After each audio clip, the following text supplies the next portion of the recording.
le cochon d'Inde, contrairement au lapin, déjà, ça ne saute pas. C'est un animal qui aime sa tranquillité, qui aime dormir et qui aime manger. Voilà, il a tout compris. C'est pas trop vite le matin et pas trop vite le soir. Donc si vous êtes flemmard, prenez un cochon d'Inde, c'est parfait. Alors, par contre, le seul défaut que je trouve au cochon d'Inde, c'est que c'est un animal qui est très sale. Ouais. Vraiment, c'est sale, ça fait beaucoup pipi et ça fait beaucoup caca. Et pour le coup, lui, tu peux pas mettre de litière. Alors, si on peut, tout est faisable, mais Ouais. encore une fois, moi, je suis une abonnée au plaid. Vraiment, moi, je ne jure que par le plaid.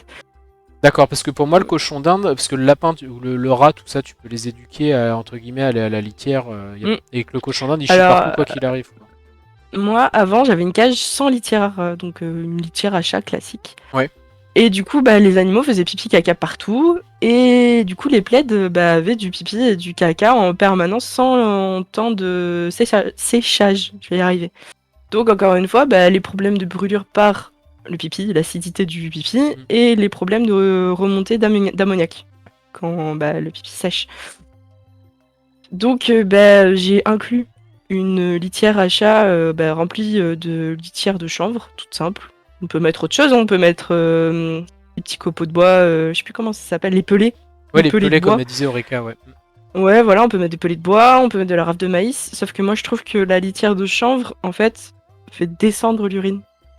L'urine ne reste pas en surface. Donc, je trouve que c'est la litière la plus adaptée aux rongeurs. Après, c'est mon expérience à moi, De toute c'est façon, moi comment je ouais, le vois. on évite Chacun fait. la sûre horrible, là, la litière pour chat, les trucs comme ça, quoi. Ouais, franchement, tout ce qui est chimique, déjà, c'est mort parce que si le cochon d'Inde, par mésaventure ou comme ça, par folie, se met à croquer dedans, je donne pas cher du cochon d'Inde. Géomoukad qui demande, pardon, espérance de vie du cochon d'Inde versus lapin. Le lapin, c'est entre 7 et 12 ans. Donc ça fait quand même un animal qui a une jolie durée de vie. Le cochon d'Inde, c'est un peu plus court, on va plutôt être sur du 8 ans. D'accord. 4 ans, on commence déjà à être sur un cochon d'Inde. Senior. Pas senior, mais pas loin. Et 8 ans, on commence à vraiment avoir un cochon d'Inde vieillissant, plus. Très bien. Donc pareil, après installation, en termes d'installation, de Installation, place. moi je suis toujours fan des enclos. Là, pour le coup, on n'a pas la notion de hauteur comme chez le lapin qui saute.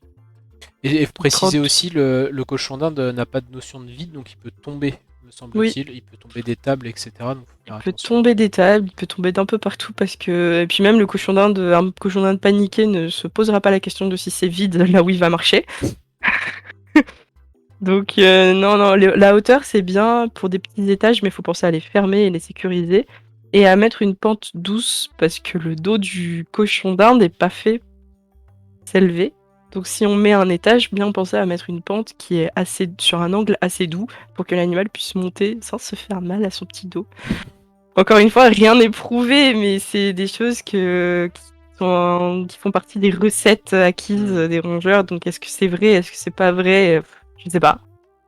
Mais plutôt un animal qui vit au sol, en tout cas. On est sur des animaux qui sont plus à l'aise par terre que à 1 mètre de hauteur. Des animaux qui aiment le confort, donc des dodos, beaucoup de cachettes, parce que c'est des animaux qui sont assez stressés quand ils entendent un son assez vif. On est encore sur un animal qui est proie. Donc s'il n'a pas de recours où se cacher, panique à bord. Tout ce qui est en hauteur aussi, faire attention quand on a des cages où on vient les chercher par le haut.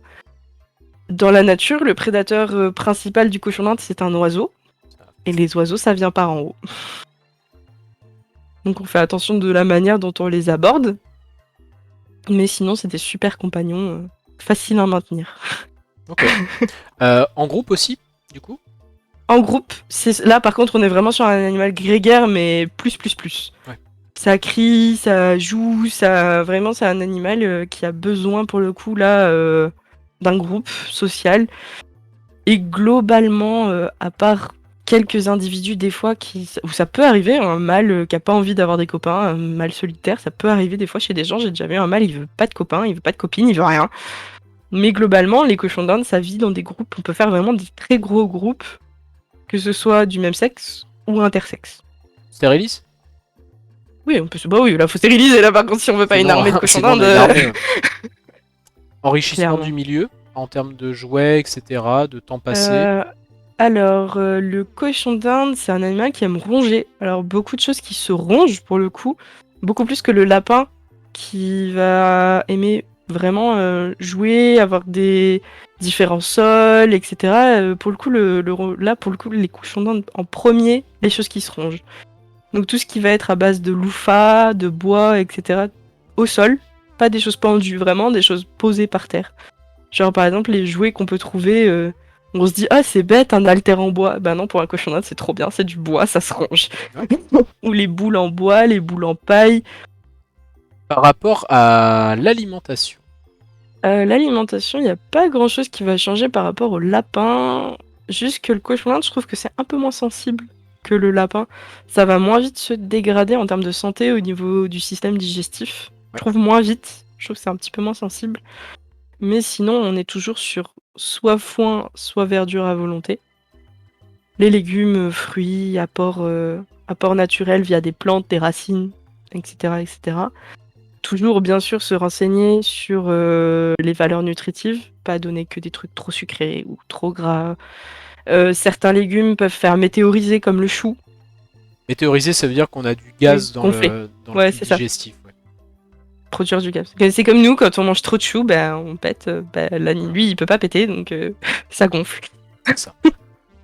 Et puis, bah, au niveau des extrudés, je vais y arriver, bah, toujours facultatif, mais moi, comme pour le lapin, je vois un intérêt de base, juste vraiment de base, parce qu'on n'est pas nutritionniste, et ça n'existe pas, les nutritionnistes pour les NAC.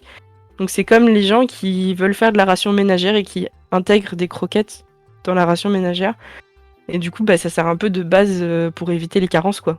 On a toutes les vitamines, on a tous les minéraux, on a les ions, donc au moins on est sûr de ce qu'on a donné.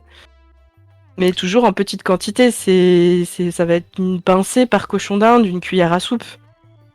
Et Donc ça reste quelque chose... question que je voulais te demander, c'était par rapport à la complémentation en vitamine C. Oui.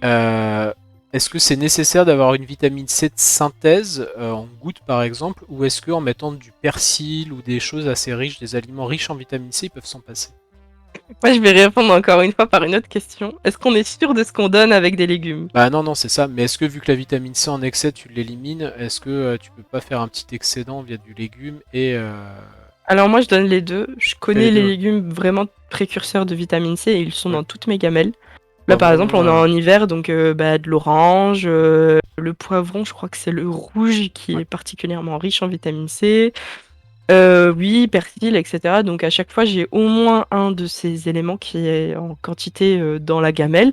Mais ça n'empêche que comme je ne suis pas sûre de ce que je donne, ben, soit je le donne en comprimé ou en liquide, mais tous les soirs elles ont droit à leur dose de vitamine C pour être sûres qu'elles ont ce qu'il faut et pas choper un scorbut.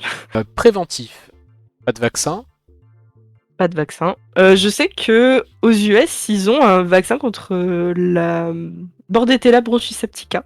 Mhm. Donc une bactérie qui fait des Bon, pathologies respiratoires. respiratoire, un Bordetella, ouais, tout à fait. Tu l'as dans la toux du chenil, tu l'as dans le coryza, tu l'as dans... Et c'est pour cette raison qu'on ne fait pas cohabiter un lapin avec un cochon d'Inde. Parce que le lapin est porteur sain de Bordetella bronchiseptica et le cochon d'Inde est porteur sain de la teigne. Ouais. Donc ça, Donc on en revient... ouais. On en revient un petit peu sur ce qu'on disait un petit peu sur les reptiles, etc. Même sur l'élevage, hein, tout simplement, de vaches, Ouais. etc. C'est sauf cas exceptionnel et vraiment dans certaines conditions, on évite l'interespèce, quoi.